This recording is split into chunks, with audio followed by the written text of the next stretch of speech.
Paw Patrol is coming this May to Chessington World of Adventures. Whilst we don't have an exact date yet, we have seen from adverts that it will be opening in May, not too long now.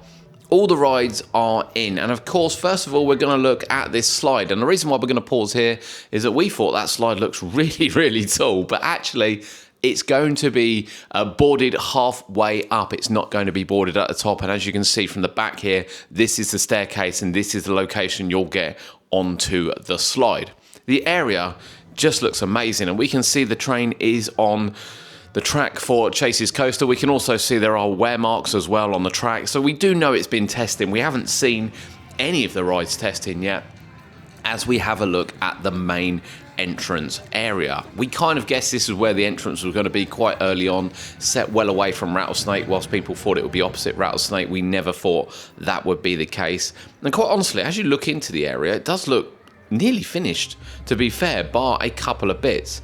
And the models are looking amazing, and you'll see as this person walks by here just how big these models are. These aren't little small ones kind of sitting there. They are huge.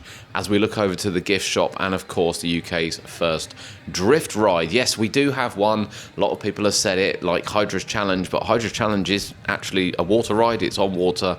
This is very different and will be probably a little bit easier to run as well. But as we look down into the area, we can see that more models have been installed, or landscaping's been installed, and not just kind of the fake trees, but the real trees as well as the flooring, bushes, and various other bits. The gift shop is all in. It comes as no surprise that the gift shop is here, and I kind of hope now that we do take some of the Paw Patrol stuff out of the Chessington shop and fill it with some original concept stuff. But either way, this is looking really good as we pan across to entrances. You'll probably notice as well that a lot of the signs are still covered up. They've not been uncovered yet, even though they have technically been released, because we have seen graphics of them. All of them are still covered up as we pan across to a view. Even the grass has been done, which is great. The area is going to look so fresh when it opens, and you can see around here the low level fencing, which we can obviously see through now, which we couldn't see before. We'll keep this area open. As we go around the other side, the fencing that was there has actually changed very slightly. You'll see that in our update video as to what they're doing with that, but the open part will be very much from when you're coming out of Adventure Point, or indeed coming from the zoo side from Room and a Broom and over here to see it. But yeah, last time we were here, we saw that they were putting in backdrops. They weren't quite there. We saw they were putting in trees. They weren't quite there either. Whereas now trees are in. And of course, the backdrop is looking fantastic. You've got a slight view of the fence there, which has been curved nicely as we start to move around the area to the front of the gift shop and of course the town hall. And here is a close-up of the drift ride. It's very simple. Very simple. It reminds me of an old classic whip ride, to be honest. And I imagine that's what it's based on too.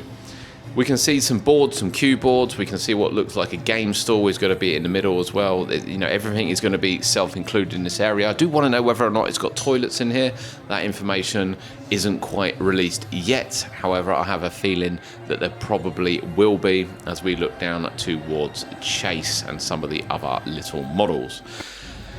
We look in the trees as well, you know, make sure you look up, make sure you look around. There are lots of little hidden details that we can see from the outside of Paw Patrol, and obviously that will change once you get back inside too. Very bright, very colourful.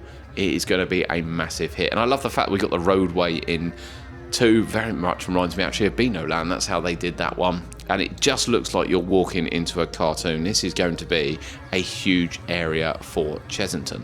Now, there is another view of the bus very shortly. The elusive bus that took ages to come back out is indeed back on site. And of course, they did keep the colour for the background on it, for the kind of the workings on it is exactly as it was in Wild Asia, and actually blends in quite nicely with the kind of sky background as well. Here, of course, is another side of the slide, and you can see on the left-hand side, that is where you'll enter it. And it's possibly a bit of a shame, actually, the slide isn't a bit more enclosed and a bit taller, but I guess maybe that sort of helps as we zoom in on the bus. We had seen the bus on the behind-the-scenes tour. We did know what it looked like, and quite honestly, it does match the concept art absolutely perfectly. Here it is then. This is Paw Patrol It's coming towards an end now. We would like to see some rice testing and obviously signs uncovered, and I'm sure that will happen over the next few weeks. Coming to Chessington World of Adventures in May this year. The area has definitely exceeded my expectation. It looks fantastic.